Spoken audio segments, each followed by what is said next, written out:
Have you ever been alone in the woods, hearing something massive moving just out of sight? Well, these are the terrifying stories of a night spent in a cabin where the fear was all too real. If you want more chilling stories, like, subscribe, and hit the bell. Have you ever experienced something paranormal? Comment below and share your story.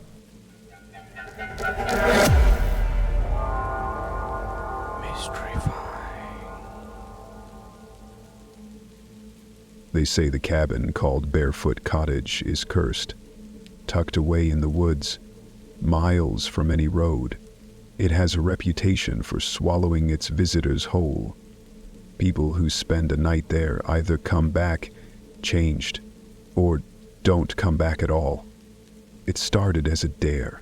My friends thought it'd be funny to challenge me, the skeptic, to stay a single night in Barefoot Cottage. I rolled my eyes and agreed. What's a night in an old, creaky house? Ghost stories were for kids, I thought. The hike to the cabin was uneventful, though the woods grew darker and quieter with each step. By the time I saw the cottage, the sun was dipping behind the trees, casting long, claw-like shadows. The cabin looked abandoned, its windows covered in grime, the door hanging slightly ajar. I pushed it open and stepped inside. The air inside was stale, heavy with the scent of rotting wood and mildew. A single wooden chair sat in the corner, facing the far wall. The floorboards groaned under my weight, as if the house didn't want me there. I set my backpack down and scanned the room. The place was small. A single room with a fireplace, a table, and that ominous chair. As the hours ticked by, nothing happened. I almost laughed at how normal it felt. I lit a candle I'd brought and settled against the far wall, scrolling through my phone. That's when I noticed it. The chair in the corner. It had moved. I stared at it, my pulse quickening. It was now turned slightly toward me. I shook my head, convincing myself I'd imagined it. But then I heard the knock. It was soft at first, almost polite. A single knock at the front door.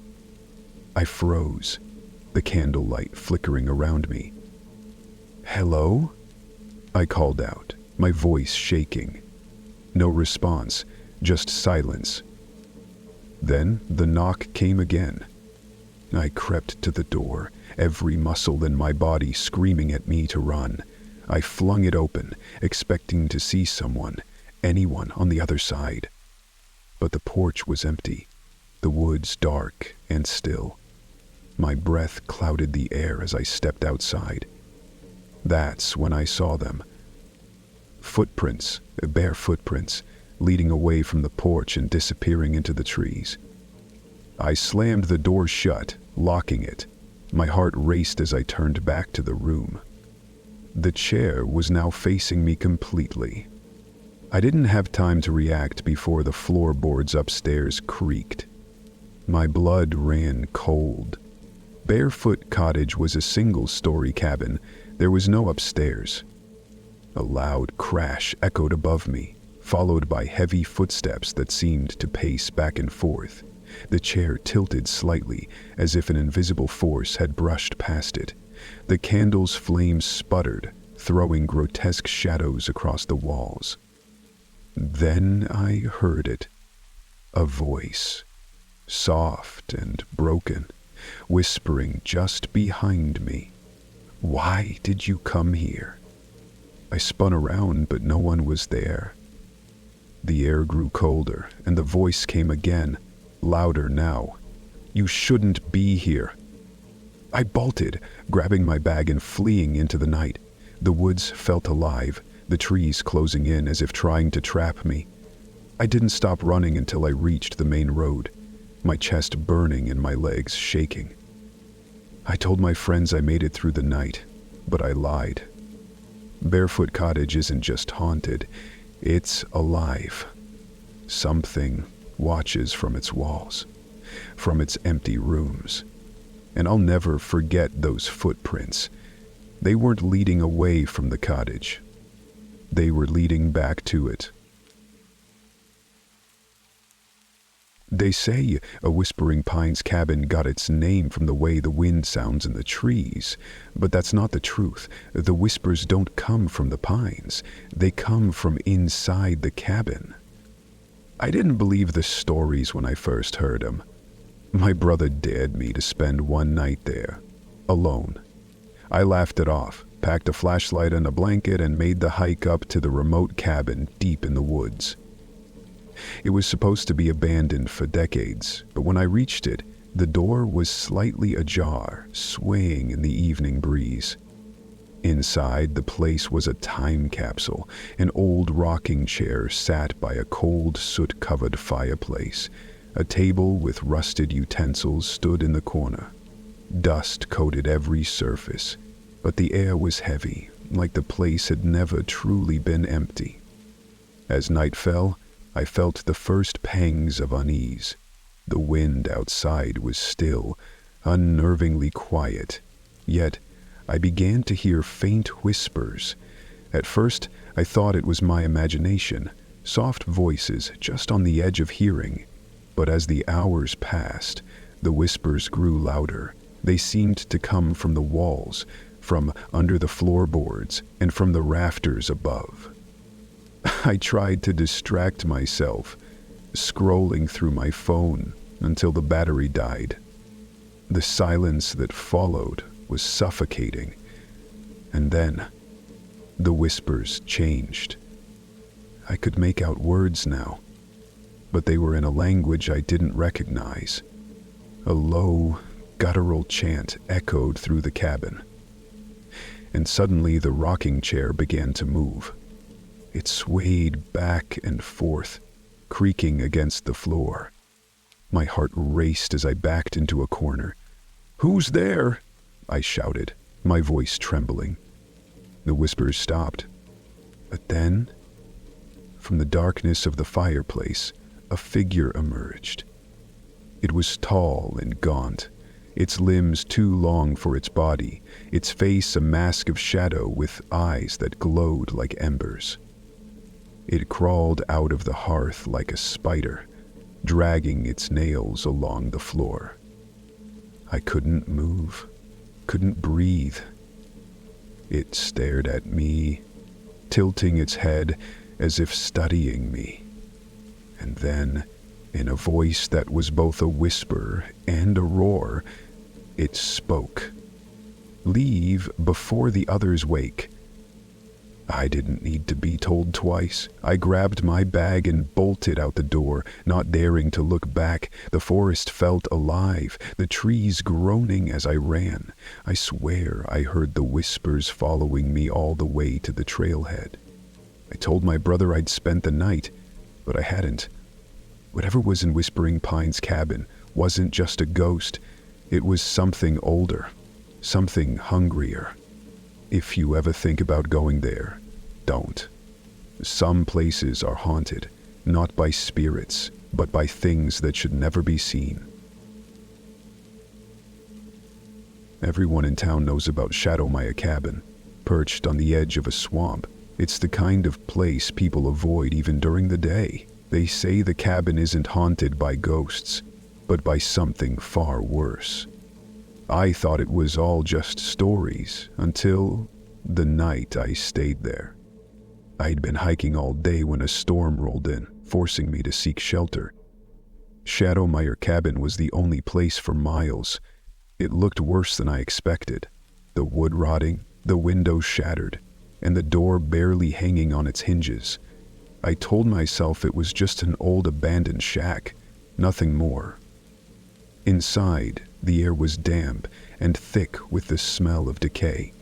The single room was empty except for a moldy mattress and an old mirror nailed to the far wall. I set my bag down and tried to make myself comfortable, but the atmosphere was suffocating. The rain hammered against the roof, masking every other sound.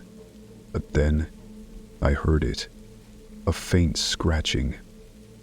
At first, I thought it was just the wind, maybe a branch scraping against the side of the cabin, but the sound grew louder, sharper, as if it were coming from inside the walls.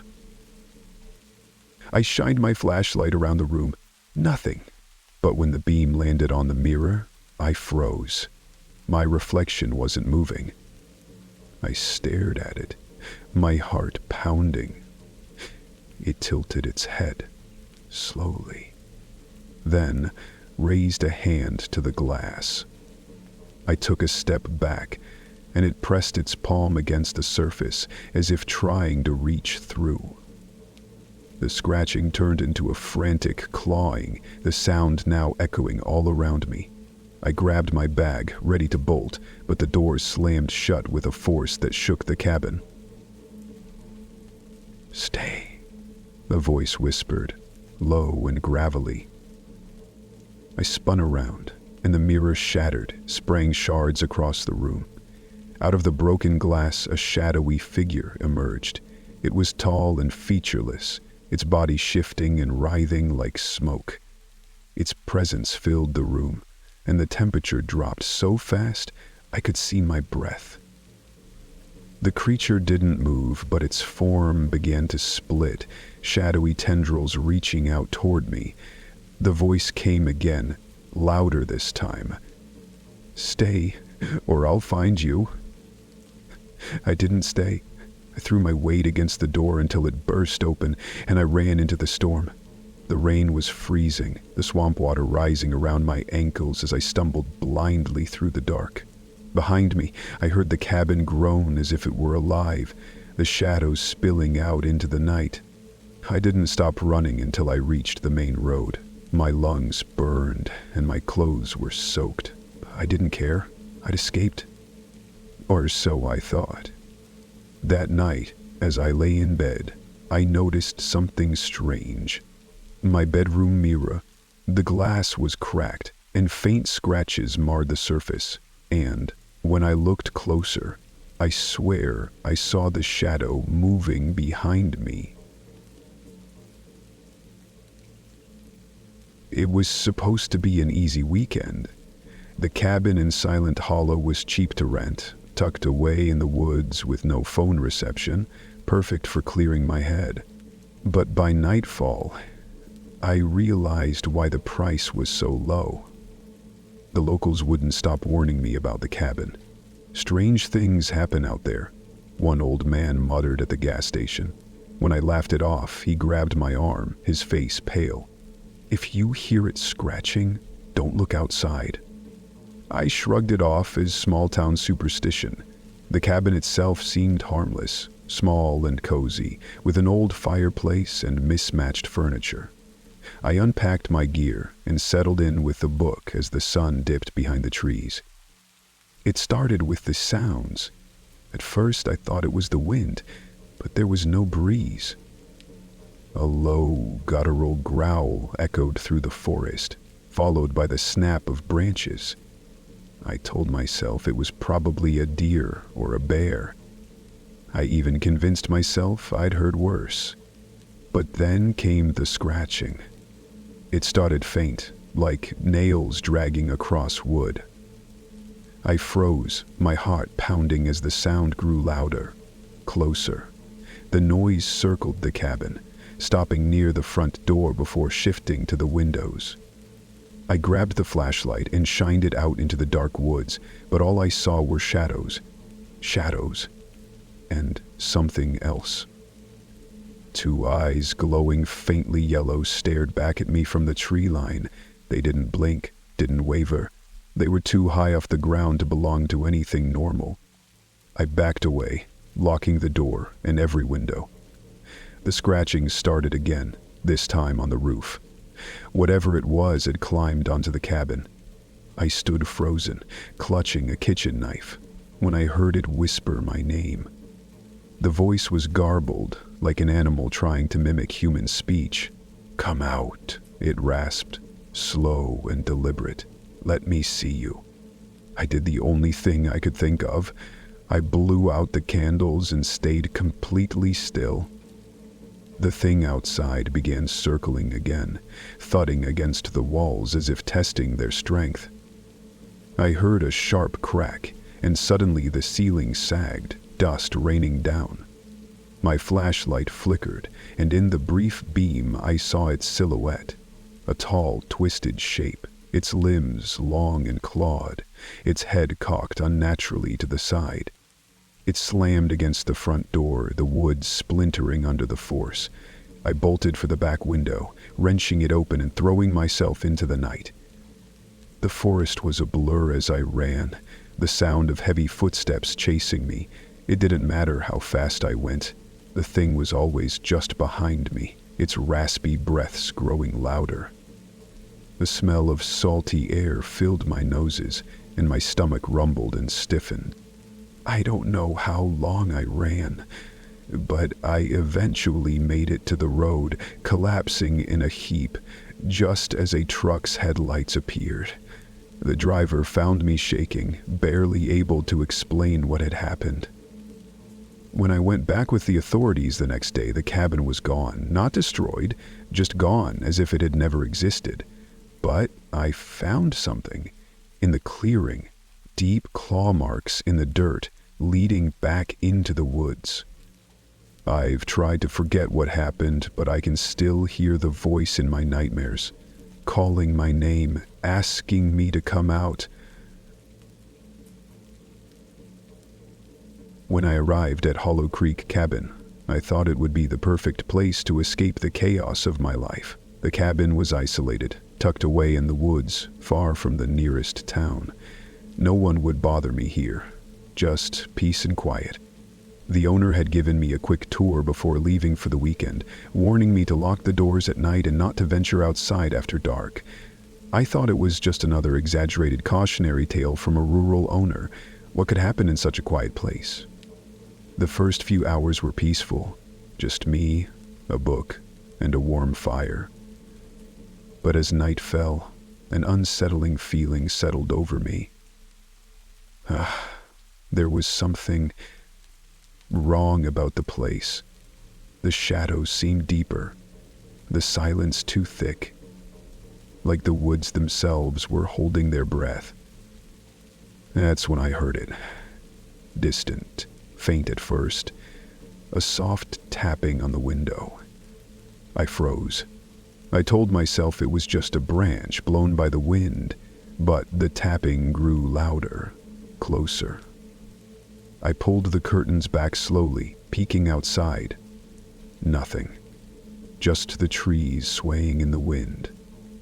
I tried to shake off the creeping dread, telling myself I was just being paranoid. But then came the scream. It was a woman's scream, high-pitched, full of terror. My heart pounded as I rushed to the door, but hesitation stopped me. What if it wasn't a woman? What if it was a trap? I didn't know what to do. Should I call for help? My phone had no service out here. Then, just as I thought the scream had stopped, there was another noise, a soft shuffle outside the cabin.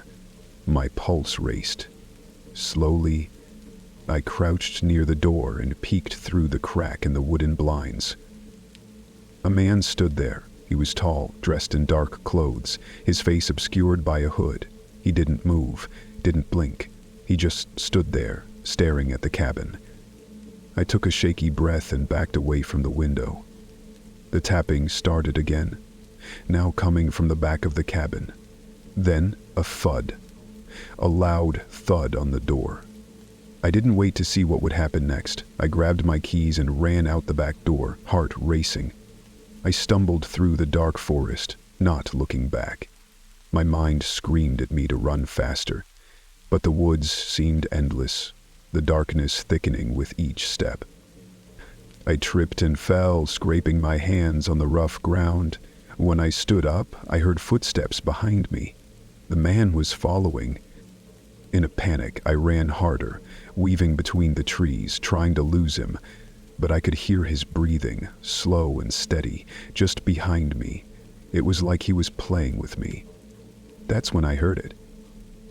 A voice, low, cold, almost amused, whispered through the trees. "You shouldn't have run." My breath caught in my throat. I glanced back once more. The figure was closer now, just a few feet away. His face, pale and twisted, was almost inhuman, his smile wide and jagged. I pushed myself harder, my legs burning, but I could feel him gaining on me. It wasn't until I reached the road, where a car's headlights appeared in the distance, that I stopped, breathless and shaking.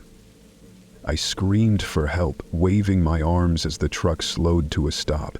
The driver pulled over and rushed to me, asking if I was okay. I couldn't speak. I was too scared to say anything. I pointed behind me, but when we turned back, the figure was gone. The authorities came and searched the area, but there was no sign of the man.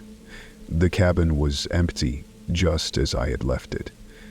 They thought I had imagined the whole thing, until they found a series of fresh, blood-stained footprints leading into the woods. That night, they told me a man had escaped from a nearby prison, a killer who had been on the loose for weeks. He was known for stalking his victims, picking them off one by one. I never went back to Hollow Creek Cabin, and I never will. The man is still out there, and I'm not sure he's finished with me.